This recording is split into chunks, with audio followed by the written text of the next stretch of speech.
하나님 말씀 봅니다. 열왕기상 9장 10절에서 14절까지 보겠습니다. 열왕기상 9장 10절에서 14절까지 같이 읽겠습니다. 솔로몬이 두 집 곧 여호와의 성전과 왕궁을 20년 만에 건축하기를 마치고 갈릴리 땅의 성읍 20곳을 히람에게 주었으니 이는 두로왕 히람이 솔로몬에게 그 온갖 소원대로 백향목과 잣나무와 금을 제공하였음이라. 히람이 두로에서 와서 솔로몬이 자기에게 준 성읍들을 보고 눈에 들지 아니하여 이르기를 내 형제여 내게 준 이 성읍들이 이러한가 하고 이름하여 가불 땅이라 하였더니 그 이름이 오늘까지 있느니라. 히람이 금 120달란트를 왕에게 보내었더라. 아멘. 어제까지 해서 솔로몬의 기도에 대한 하나님의 응답에 대해서 살펴봤습니다. 오늘은 여호와의 전과 왕궁 건축이 완공되고 그 과정에서 그 건축 자재를 제공한 히람에게 갈릴 땅의 가불이라고 하는 20개 가불이라고 불리게 되는 그 20개 성읍을 히람에게 주었던 이 사건을 살펴보도록 합니다. 다시 여기서 이제 성전 건축이 시작되기 전에 히람은 건축 자재를 공급하고 그것에 대한 보상으로 왕궁에서 쓸 두로 왕의 그 왕궁에서 쓸 그런 곡식들을 식량을 제공하는 이런 협약을 체결하지 않습니까? 그때 그 장면이 이제 그 열왕기상 5장 1절에서 12절까지 나오는데 그때 솔로몬과 히람과의 서로 간에 보였던 그런 관계와 지금 여기서 보여주는 관계가 서로 대조를 이루고 있습니다. 그래서 지금 저자의 의도는 그 솔로몬의 치세 초기에 그 외교 관계 속에서 나타났던 그 솔로몬의 모습과 또 그 솔로몬을 바라보는 히람 왕의 그 모습과 이제 후기 한 20년 정도 지났죠. 이제 즉위 24년째 되는 해인데 왕궁이 완공된 것은 그래서 그 치세 한 중기 정도 되겠죠. 그때 보여지는 솔로몬의 모습이 뭔가 어떤 변화가 일어났다. 부정적인 측면에서 그런 변화가 일어났다라고 하는 것을 이 조그만 사건을 통해서 독자들에게 보여주고 있는 겁니다. 그래서 어쨌든 그 당시 솔로몬 왕국이 최고 번영기를 누리고 있었던 시기인데 그런 시기 속에서도 이런 자그마한 크고 작은 사건들을 통해서 솔로몬의 마음에 어떤 일종의 크랙이 어떤 금이 가 있는 듯한 이런 모습을 이제 보여주고 있는 겁니다. 어쨌든 이 사건이 일어난 것은 이 솔로몬이 성전과 왕궁이라고 하는 두 집을 완공한 후라고 얘기를 합니다. 그래서 성전 7년, 왕궁 13년 해서 20년이고 따라서 즉위 4년째 되는 때부터 이제 성전 건축이 시작됐으니까 토탈하면 즉위 24년째 정도 됐을 때의 일입니다. 마찬가지로 앞에 우리가 솔로몬의 기도에 대한 하나님의 응답도 성전과 왕궁이 완공한 후에 하나님의 응답이 있었다라고 말씀드리지 않았습니까? 그래서 그것과 같은 맥락입니다. 그러니까 그 당시에는 솔로몬이 최고 번영기를 누리고 있었던 때인데 그때 하나님이 그 언약을 성실히 지키면 이런저런 복을 주시고 지키지 않으면 이런저런 저주와 심판을 내리시겠다 이렇게 약속하시는데 저주와 심판의 내용이 훨씬 더 긴 앞에 그 초기의 기본 산당에서 하나님이 나타나셨을 때는 그에게 어떤 긍정적인 것만 그렇게 말씀하셨는데 24년쯤 됐을 때는 그에게 부정적인 측면 이런 것들이 긍정적인 것의 2배 정도 될 정도 이렇게 말씀하시는 이것을 통해서 솔로몬의 어떤 변질의 가능성을 내포하고 있다고 말씀드리지 않았습니까? 그런 것처럼 여기서도 이제 그런 변화의 조짐이 보이고 있는 겁니다. 따라서 이런 어떤 그 히람과 솔로몬 사이에 이제 양 국가 간에 이루어지는 일이니까 오늘날 용어로 말하면 외교상의 어떤 변화가 일어나거든요. 그래서 처음에 치세 초기에는 히람이 솔로몬과의 그 관계를 맺으면서 여호와를 찬양하기까지 한단 말이죠.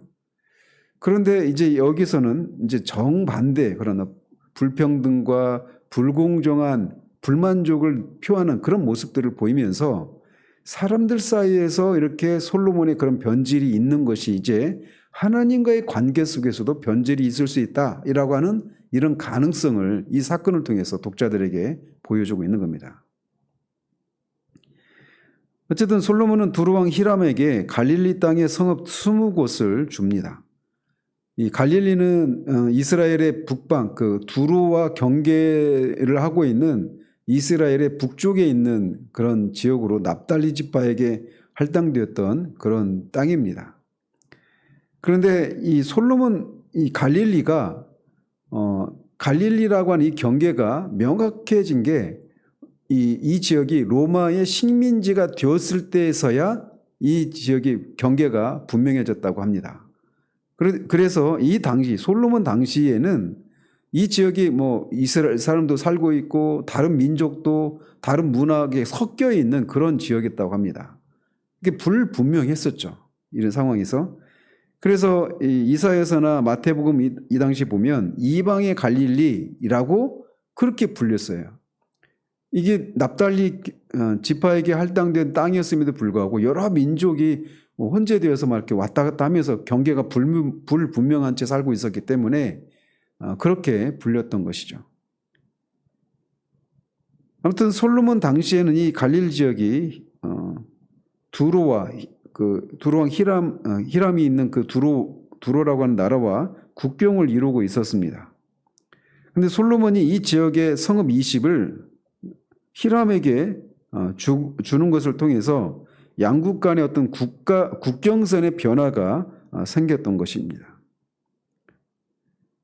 그러나 후에 솔로몬은 이 성읍을 히람으로부터 다시 되돌려 받아서 성읍을 건축해서 이스라엘 사람들이 거기 살게 합니다. 그래서 역대하 8장 2절에 보면 솔로몬이 주었는데 이제 우리가 오늘 본문에 있는 것처럼 이 땅이 이러한가라고 하면서 고작 이 땅이 고작 이런 걸 나한테 줬는가 이런 말이거든요. 이런 불만을 가지고 히람이 다시 솔로몬에게 돌려주고 맙니다. 그래서 이제 그 땅에 성읍을 건축하게 되는데 어쨌든 이 과정이 그냥 뭐 단순한 사건이 아니라 말씀드린 것처럼 저자가 이런 것을 통해 솔로몬이 어떤 그 마음에 어떤 이유로 인해서 어떤 변화가 일어났다. 그리고 이렇게 사람과의 관계 속에서 변화가 생겨난 것. 부정적인 측면에서의 변화는 하나님과의 언약 관계에서도 그가 어떤 변화가 일어날 것이라고 하는 것은 어떤 조짐으로서 이렇게 제공하고 있는 겁니다. 한편 과거 5장에 보면 솔로몬은 히람에게 건축 자재를 공급하는 대가로 두로의 궁정에서 필요한 식물들을 주었었습니다.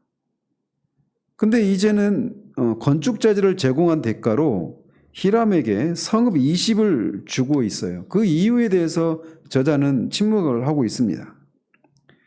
그러나 한 가지 분명한 것은 솔로몬과 히람의 외교 관계에 있어서 큰 변화가 생긴 것만은 분명하다라는 것입니다. 그래서 처음에 그 건축 자재를 공급하고 그것에 대한 보상으로 두로 왕궁에 필요한 음식물을 제공하겠다라고 하는 이런 계약을 체결했을 때는 서로가 양자가 다 흡족했습니다. 서로가 평등한 조건에서 양자가 흡족한 그런 계약이었지만 여기에서는 이제 이 히람의 동의 없이 솔로몬이 일방적으로 그렇게 준 겁니다. 뒤에 이제 살피겠지만 문맥상 뉘앙스는 어떤 뉘앙스냐면 이거나 먹고 떨어져라 이런 의미입니다. 그런 것 때문에 히람도 고작 이게 이 땅인가? 라고 하는 그런 어떤 불만족을 표현을 하는 것입니다. 어쨌든 히람은 이 보상에 대해서 전과는 달리 만족해하고 있지 않다라고 하는 것을 우리가 확인할 수가 있습니다.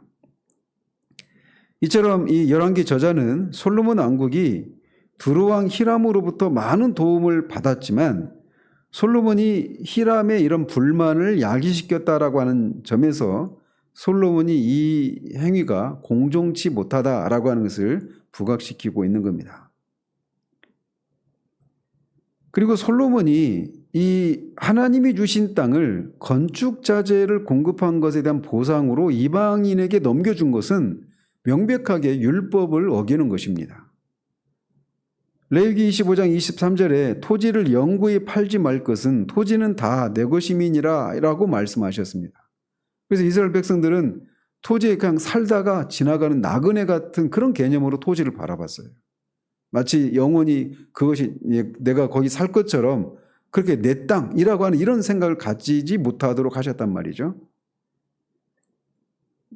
그런데 더더군다나 이 땅은 하나님이 약속의 땅으로 주신 땅이란 말이에요. 근데 그 땅을 솔로몬이 보고 이건 별로 쓸모가 없는 땅이구나.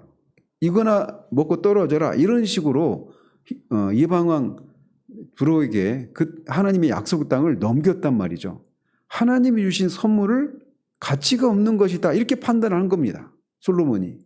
여기에 큰 이 솔로몬이 이 취한 행동이 이게 결코 작은 그런 잘못이 아니었다라고 하는 것을 여기서 볼 수가 있는 것이죠.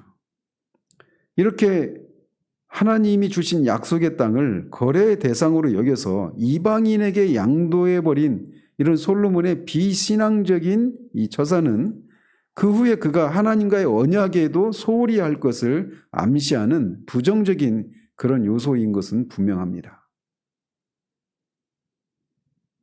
히람은 두로에서 와서 솔로몬이 제공한 성을 보고 눈에 들지 않아 했습니다. 여기서 눈에 들었다고 할 때 그 들었다라고 하는 말은 윤리적인 어떤 가치적인 편에서도 그게 사용되는 그런 말이기도 하지만 윤리적인 의미로도 사용되는 말입니다. 그래서 이게 어떤 의미가 있느냐면 솔로몬이 히람에게 건축 재료 제공의 대가로 이 20성을 줬는데 그게 히람이 볼 때는 공정하지 않다 이렇게 보였던 겁니다. 가치가 없다 이런 의미도 있지만 자신이 제공한 이 건축 자재와 솔로몬이 제공한 20성을 보면 이거 공정하지 않다 이렇게 평가를 한 거예요. 이처럼 히람이 솔로몬의 보상에 대해서 기뻐하지 않고 불공정한 것으로 생각했던 이유는 솔로몬이 제공한 이 성읍은 산악지역이었습니다. 갈릴리 지역이 산악지역인데 그 땅이었어요. 이 두로는 제가 5장을 강의하면서도 말씀드렸지만 두로 지역은 평야가 없고 그래서 늘 어떤 농사를 짓기 적합하지 않은 그런 땅이었기 때문에 이 건축 자재를 공급하는 대가로 그런 궁정에서 쓸 그런 양식을 요구했던 것도 바로 그런 연유 때문이란 말이죠. 그런데 이 두로에게 필요한 것은 농경지를 제공했다면 모르겠는데 그것마저도 아니고 산악지역에 해당되는 이런 땅을 줬으니 두로 왕이 보기에는 이거 정말 불공정하다 이런 생각을 할 수밖에 없었던 거죠. 그리고 그런 것을 통해서 두로 왕도 오늘 요즘 말로 말하면 마상이 된 거예요. 마음이 상하게 됐겠죠.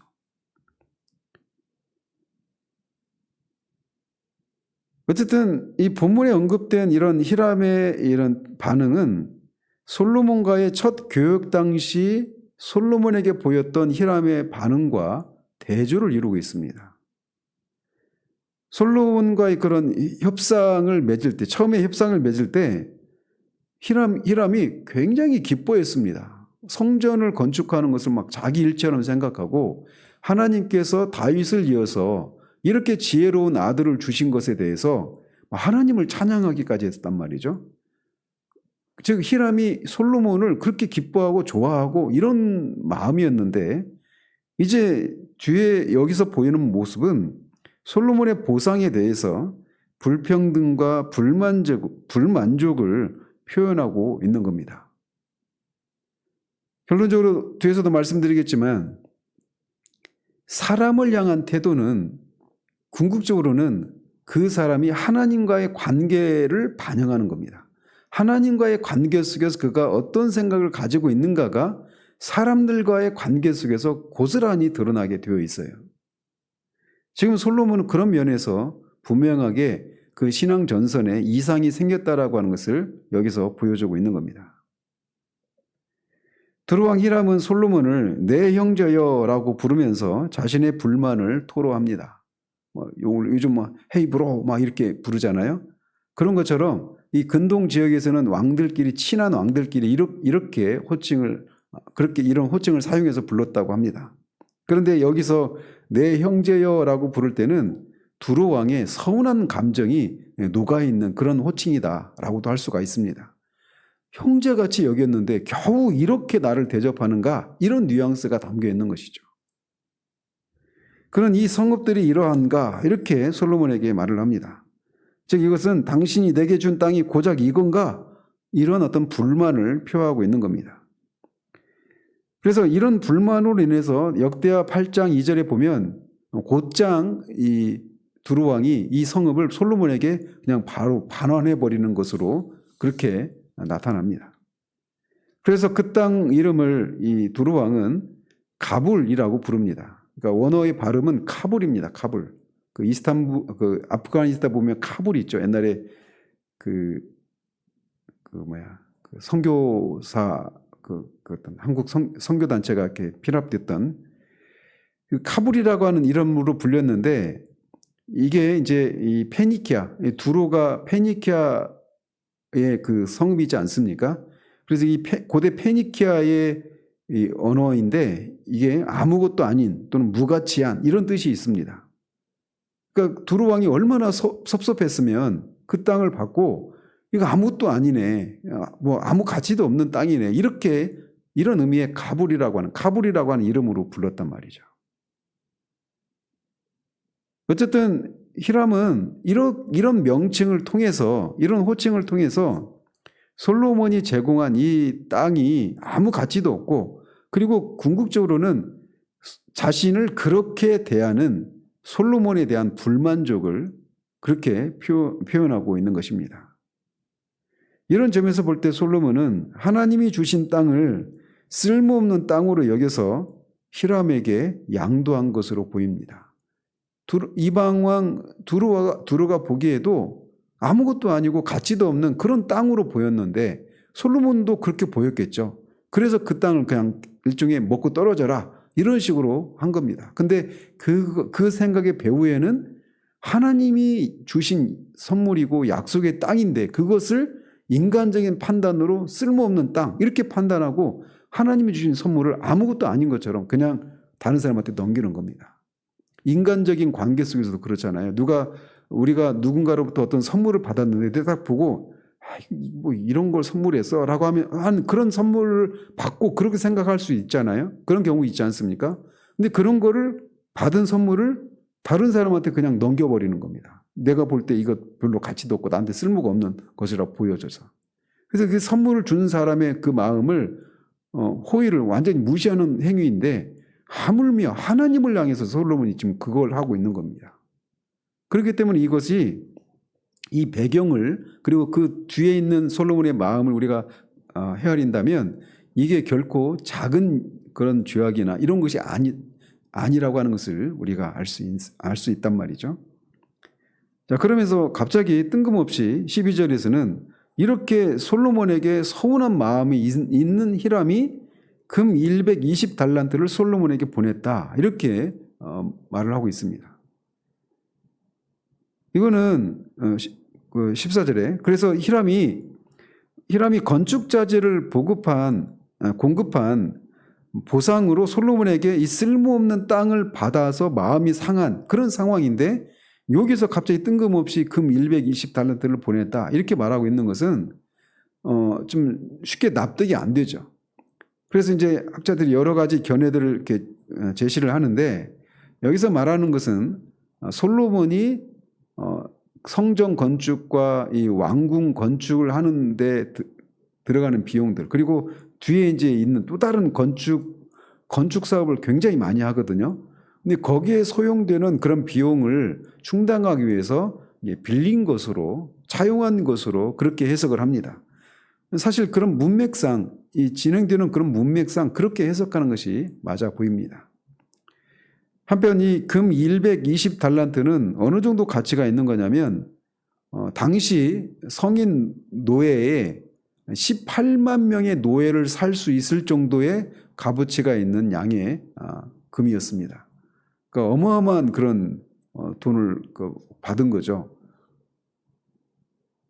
어쨌든 이렇게 한편 이렇게 솔로몬이 치세 초기와는 달리 히람과의 그런 외교 관계 속에서 전과는 다른 그런 모습을 보인단 말이에요. 왜 솔로몬은 이 시점에서 전과 다른 모습을 보일까라는 겁니다. 솔로몬이 24년 정도 됐을 때니까 그 사이에 그는 잠언도 기록했을 것이고 또 그 하나님이 주신 여러 가지 하나님이 주신 그런 지혜로 식물 도감이랄지 동물 도감이랄지 이런 것들을 책을 내든지 또는 사람들과 어떤 많은 업적들을 이루었겠죠. 그러면서 사람들이 점점 그렇게 하나님이 주신 지혜가 내가 원래부터 가졌던 것이 아니라 하나님이 주신 것이지 않습니까? 그런데 그렇게 하나님이 주신 지혜로 그렇게 자신이 이런저런 업적을 세워나가는 과정 가운데 그런 일을 하는 내가 보이기 시작하는 겁니다. 그러니까 모든 사람들이 저를 포함한 여러분, 이 말씀을 듣고 있는 여러분도 마찬가지예요. 우리가 하나님 앞에 어떤 쓰임을 받게 되면 처음에는 그것에 대해서 나 같은 사람을 하나님 쓰셔서 이런 응답을 주시고 이런 일들에 나를 사용하셨구나 이런 생각하면서 감사한 마음이 지배적입니다. 근데 시간이 지나면 어떻게 되냐면 그런 일을 경험한 나, 그렇게 하나님으로부터 그렇게 쓰임받은 나. 근데 내가 보니까 다른 사람들은 나처럼 그런 경험도 없고 또 나처럼 하나님이 자신을 쓴 그런 경험도 없어 보이는 겁니다. 그러면서 그 원인을 다른 사람에게는 없는 나에게만 있는 어떤 독특함 또는 어떤 열심, 어떤 탁월함, 어떤 능력이 있는 것들 이런 것들을 보기 시작하는 겁니다. 그래서 마치 그런 것들이 하나님이 다른 사람에게는 경험하지 않게 하는 것들을 경험하게 하시고 다른 사람을 쓰시지 않는데 나는 쓴다라고 하는 그 원인을 자신에게서 찾는 겁니다. 이게 모든 사람들에게서 보여지는 거예요. 우리가 다윗을 볼 때도 그렇지 않습니까? 다윗이 그 말년에 다 하나님이 주셔서 이런 놀라운 그런 일들을 해냈다라고 하는 이런 고백이 있는데 그 앞에 그 시편 18편에 있는 것처럼 그 사무엘하 22장 있는 것처럼 하나님을 의지해서 성벽을 뛰어넘고 적군들을 물리치고 하나님이 내게 손에 힘을 주셔서 활을 쏘고 노화를 쏘고 막 이런 고백을 하지 않습니까? 모든 것이 하나님의 은혜로 이루었다라고 이렇게 고백했던 다윗이 바로 인구조사를 하지 않습니까? 다윗이 그래요. 히스기야도 마찬가지입니다. 하나님으로부터 그런 도움을 받아서 그런 아수르 군대를 물리치고 또 병에서 나았는데 바벨론의 무르덕 발라단이 찾아왔을 때 국고성을 다 열어 보입니다. 이게 인간이에요. 근데 다윗과 히스기야만 그러냐? 아닙니다. 솔로몬만 그러냐? 아닙니다. 저나 여러분도 마찬가지예요. 그래서 하나님께 누군가가 쓰임을 받으면 이 쓰임을 받는 나, 이게 우리의 생각을 사로잡고 있는 거예요. 그리고 사람들도 그렇게 생각하죠. 사람들이 그렇게 생각하니까 본인도 그렇게 생각하는 겁니다. 예를 들기 쉬워서 말씀을 드리는 건데 교회 규모가 커지고 사람들한테 유명해지고 다 막 목사님 이런 칭송을 받고 여기저기 강사로 불려나가고 책을 내면 막 바로 베스트셀러가 되고 그러면 사람들이 막 그게 우쭈쭈 해주죠.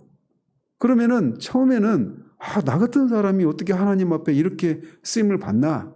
이 하나님 앞에 쓰임 받는 것에 대해서 감사한 마음을 가지고 있다가 이게 이제 당연한 권리처럼 마치 그렇게 되는 것이 내 안에 있는 그 무엇 때문이다라고 하는 것을 이제 보기 시작하는 겁니다. 그래서 교만해지는 거예요. 솔로몬이 넘어지는 것의 이 원인은 궁극적인 원인은 교만입니다. 내가 하나님의 은혜로 이 자리에 왔고 하나님의 은혜로 내가 지금 이룬 이런 모든 것들이 하나님의 은혜로 이루어진 것이다라고 하는 것을 잊고 있는 겁니다. 내가 했다. 내가 쓰임받았다.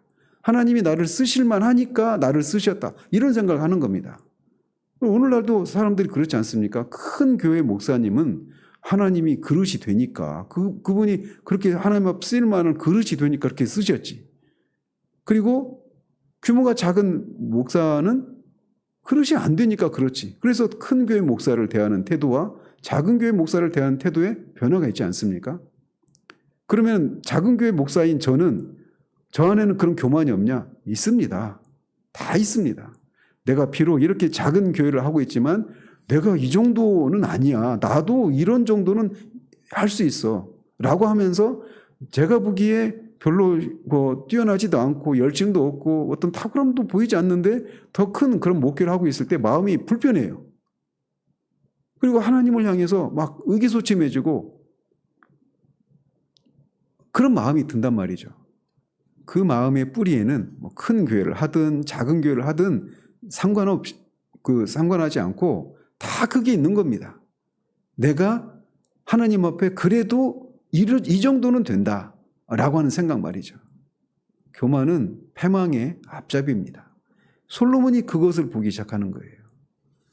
저는 가까이에서 그런 과정들을 이렇게 지켜본 적이 있는데 지하에 있던 교회가 막 엄청나게 그렇게 커져가고 사람들한테 막 여기저기서 막 무슨 목사님, 무슨 목사님, 그분의 책 이름을 따서 그렇게 불려지고 막 할 때 처음부터 그런 건 아닌데 그런 것들에 익숙해지면서 내가 이렇게 쓰임 받는 것은 다른 사람에게는 없는 그 무엇이 내게 있기 때문이다 라고 말하면서 사람들이 이제 자신을 그렇게 대우해 주기를 은근히 바라고 그렇게 대하지 않는 것은 굉장히 불편해하고 막 화를 내기까지 하는 이런 모습을 지켜본 적이 있습니다.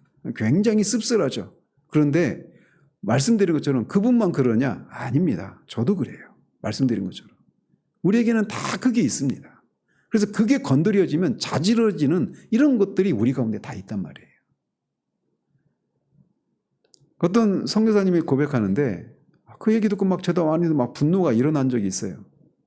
어떤 대형교회 목사님이 어디서 이제 해외에서 만났는데 인사를 했더니 인사를 받지 않더래요.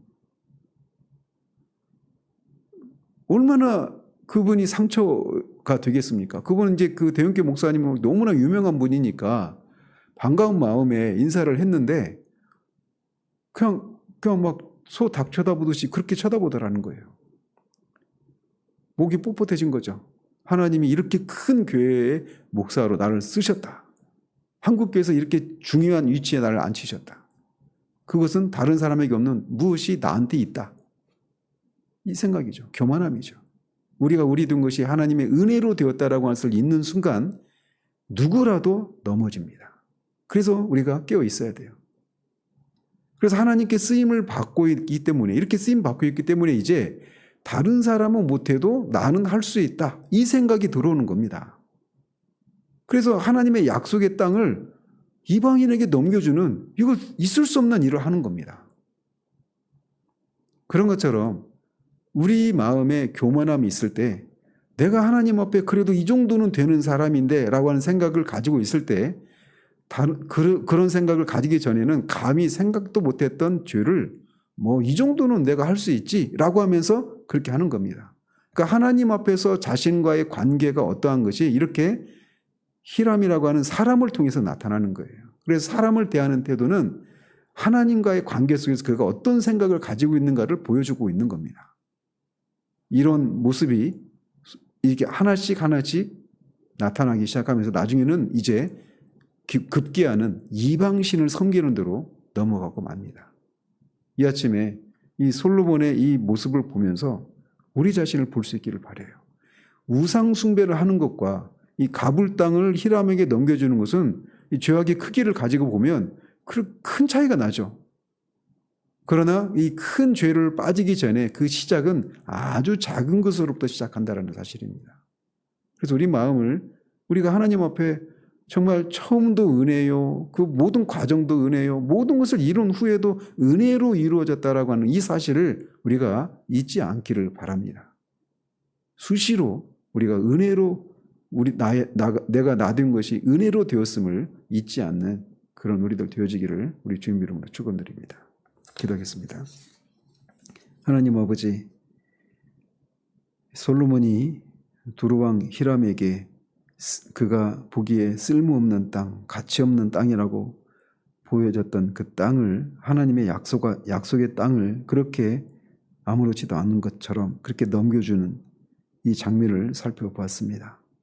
그것이 결코 작은 것이 아닌 것은 그 땅이 하나님의 약속의 땅이고 하나님의 선물인데 그것이 인간적인 판단에 아무것도 아닌 것처럼 그렇게 판단하는 교만함, 그리고 자신이 하나님께 쓰임을 받아서 많은 일들을 한 것이 마치 자신 안에 다른 사람에게는 없는 그 무엇이, 또 하나님이 쓰실 만한 그 무엇이 자기에게 있기 때문이다라고 하는 생각에서 이런 모습이 나타난 것을 우리가 살폈습니다. 우리가 나의 나된 것이 은혜로 말미암았다라는 이 사실을 우리가 붙들지 않을 때 얼마든지 우리도 이렇게 될 수 있음을 우리가 기억하고, 이 하루도 우리가 우리 된 것이 오직 하나님의 은혜로 되었음을 다시금 상기시켜 주셔서 마땅히 있어야 될 자리로 돌아가는 그런 우리들 될 수 있도록 도우시기를 원합니다. 예수 그리스도 이름으로 기도합니다. 아멘.